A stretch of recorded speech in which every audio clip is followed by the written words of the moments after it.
The end, I can see that you believe, and at last you will find the answers here. What you learn, I can see, will change forever, and at last you will find the answers. Hello, everyone, and welcome to the first episode of In the Studio with Will J.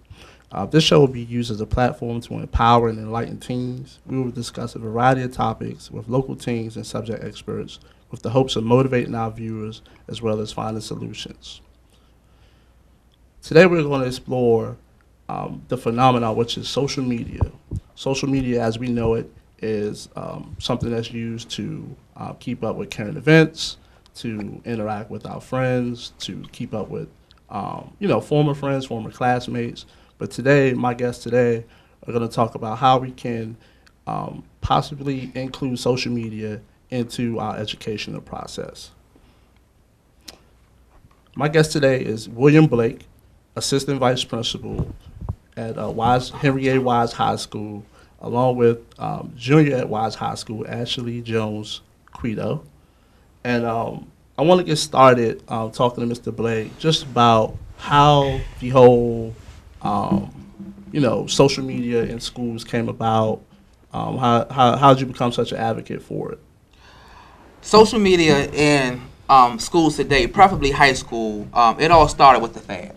Of course, since the inception of this whole digital social media concept, we had Facebook. But Facebook has quickly been overshadowed by, Twitter and Instagram. And when I became the vice principal of Dr. Henry A. Wise Junior High School, I originally used the Twitter feed, Puma's Den. This is a way to introduce myself to the school community and to inform the students that, I will be the new administrator for the school year. Mm-hmm. But over time, I realized that it was a way for me to interact and engage and to monitor, several type of conflicts that might be going on in the community and during the classroom. So social media has really transformed into a powerful tool for educators and administrators in the educational realm. Gotcha. And you've been doing it for about last year or two, right? For the past 2 years now. I've been really engaged as a social media quote-unquote educator. Gotcha. And I know you've been talking about it to a lot of different outlets and blogs and things like that. Mm-hmm. And just to kind of paraphrase you a little bit, one of your interviews you did, you said educators of the 21st century can no longer use traditional methods like chalkboard talk, lecturing, those types of things to engage the students. Why do you think those methods are something we need to kind of stray away from a little bit? Well, currently, I'm currently doing some work on my doctoral degree in education leadership, and my dissertation topic is social media and student engagement. And according to my research by Indiana University, they have a high school student engagement survey that they give out each year. And in 2010, in the state of Indiana, 75% of their students reported that they were bored in the classroom.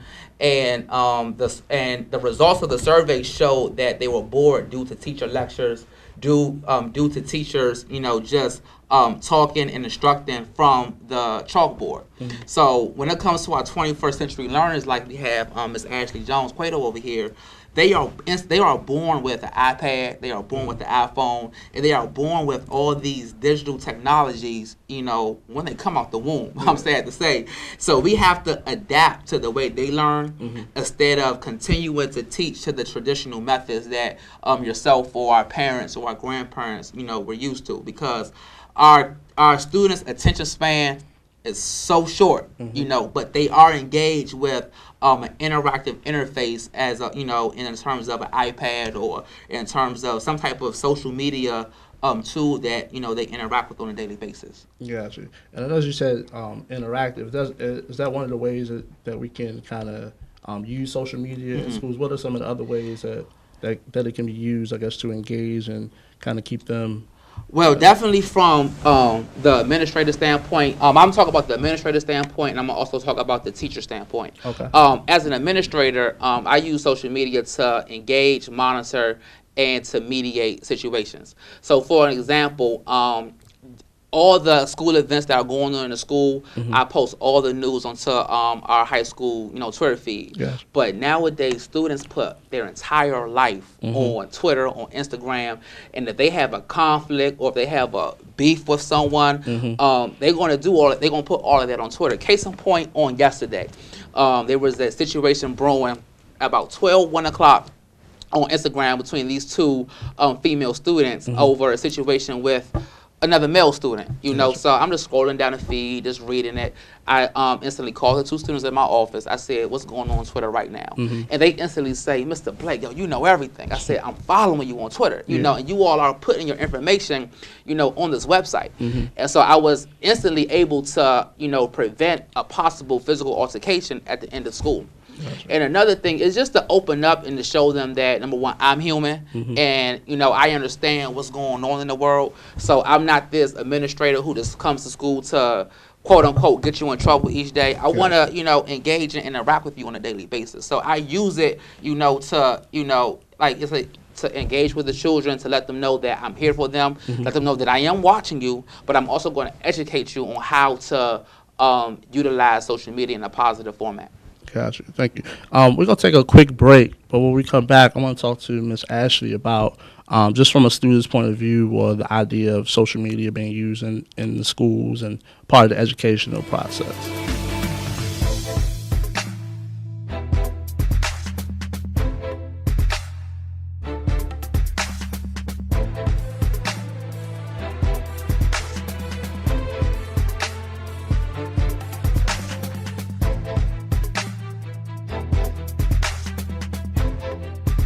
Welcome back to the studio with Will J. I'm sitting here with Mr. William Blake and Mr. Ashley Jones-Quaido. I want to talk to Ashley a little bit, just to basically about social media. You're a user of social media, right? Yes, I use Twitter and Facebook. Twitter and Facebook. And you're junior wise. Okay. Now, what are some of the, the primary reasons you're on those sites, like Facebook and Twitter? I use social media to connect with friends and family, and I also use it in school as well. Gotcha. So you use it in school to, interact with the school or find out what's going on? Or? Yes, to find out information, different events that are taking place at school, and to also connect with teachers about assignments or any questions that we have interacting with our classmates. Gotcha. So do you find it, and this is the kind of question for both of you all, do you think it would be beneficial for most schools to have it as something as a part of the everyday process basically in the schools? I think using it on an everyday basis is good because it keeps teachers up to date, and like Mr. Blake said, it lets us know that our teachers and administrators are human and that we're not disconnected.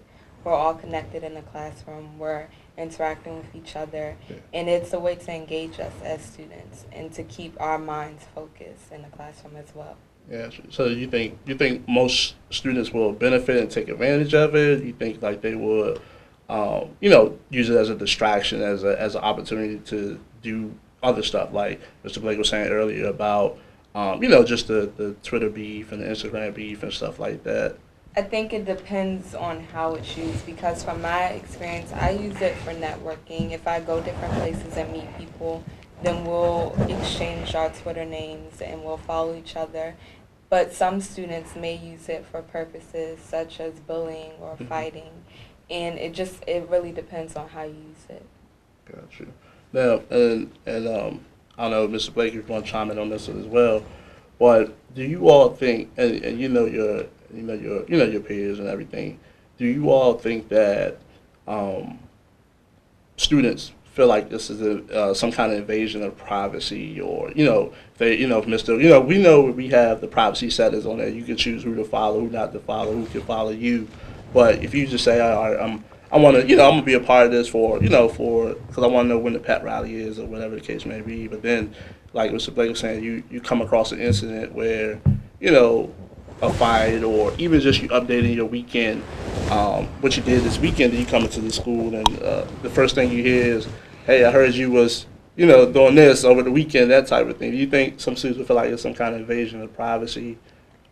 In a way, some students may look at it that way, but it's really for our safety and it's for what's best for us. Mm-hmm. It benefits us because it keeps the school environment safe and it lets us know that they're watching. So maybe we shouldn't be putting this online, because when your tweets are unprotected and people are looking at you, not only are administrators looking at us, but for jobs, they're also looking at us.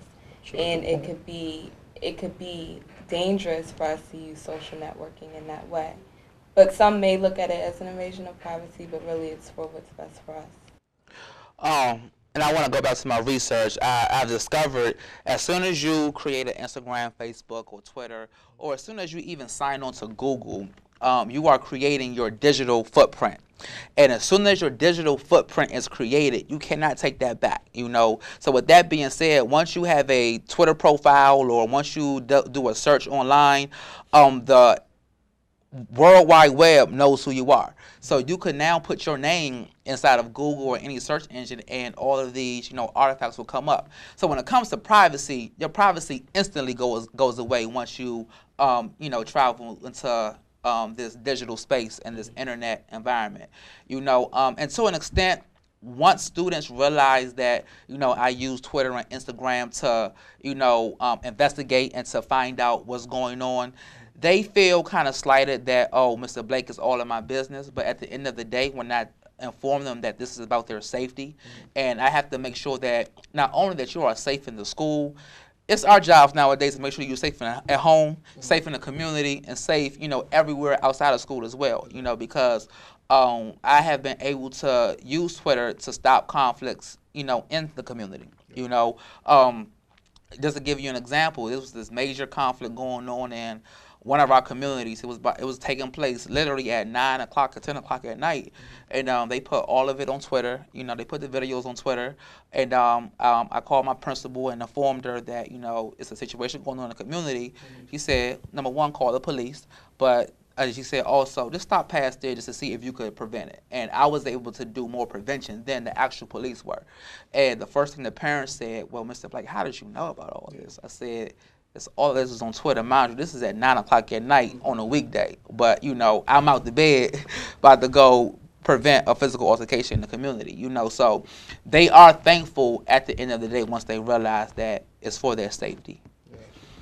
And we're gonna take a quick break. But when we come back, I want to talk a little bit to to both of you, but to Mr. Blake, I want to kind of chime in or figure out, because I know you've been doing a lot of interviews, basically how your peers, co-workers have kind of reacted to the interviews and just the whole idea of this maybe, being something that'll take place, not just at Wise, but, all over the county or in the state of Maryland. So Gotcha. We'll be right back. Welcome back. Now, before we end our show today, I wanted to talk to Mr. Blake and Ms. Ashley a little bit about, how students are receiving, and also how Mr. Blake's peers and coworkers are receiving the idea of using social media and social media being something that could possibly be used throughout, the school system. How are your peers kind of responding to this? Because I know you've been doing a lot of interviews and, with blogs and stuff, so I know they've seen it. So how are they responding? It's a gift and a curse in many ways, because in the field of education, social media is being viewed at disrupting education, and that term means just doing something that's not traditional and doing something that's not the norm. So when it comes to my veteran teachers and my veteran colleagues, they look at it as a fad and a trend that educators should not engage in because of the publicity that it has and the lack of privacy that someone might have. But, as you mentioned in the interviews, the Washington Post and Channel 9 News did 2 extensive articles on, myself and my students and how I really use social media to engage. Yeah. And I have received positive feedback from those articles from my colleagues, because I guess they needed the confirmation from the Washington Post and, from the news station that this is transforming education. So now I'm actually being asked by our school board and our leadership teams to present on how to use social media inside the classrooms and how to use it as an administrator to, all of our assistant principals and our principals. So I think once they get over the feeling that, we are disrupting education and this is something that's not going to go away, in terms of social media, and we have to adapt, to our students. They are slowly but surely, accepting this as a norm. Yeah, that's very true. You have to kind of adapt a little bit to kind of move forward. Ashley, how do you think, teachers or if you've seen it, how they responded, or how do you think they should respond to it, basically? I think some teachers, they're responding very well. For instance, I was in a class called Social Issues earlier this year, and we used Edmodo. And Edmodo it looked kind of like Facebook. Okay. But Edmodo was used for us to connect with our teacher, get assignments, turn in assignments online, and he would then leave comments about our assignments. And during class discussions, because we would have different debates on different topics, Gotcha. we would leave comments to each other, interact with each other about that topic. So I think some teachers are responding well, and I just think that it takes time for everyone. Yeah. And eventually I hope that we'll get there. Yes. Has any parents chimed in on social media? My parents actually love the idea because one parent said, "Mr. Blake, you have more access to my child than I do." Oh, wow. And I said, "Well, I could, show you their Twitter feed, things of that nature." And they said, "Yo, please do. If you ever see anything that is out of the ordinary, or you feel, is, that my child shouldn't be posting, please let me know." So I use Twitter and I use Instagram to educate my students as well. These are the things you should be posting. If I see a negative post or a post in a negative perspective, I send them a quick little direct message or a quick little comment.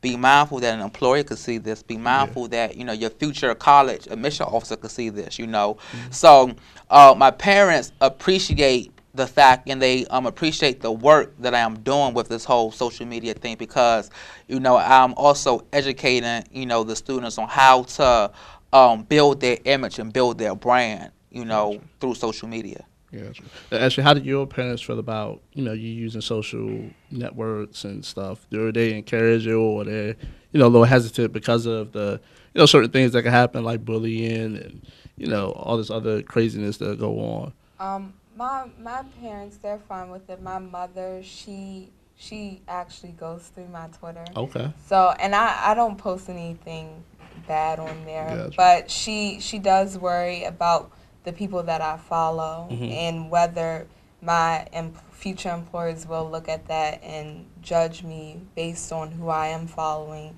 and the tweets that might pop up on my timeline. Yeah.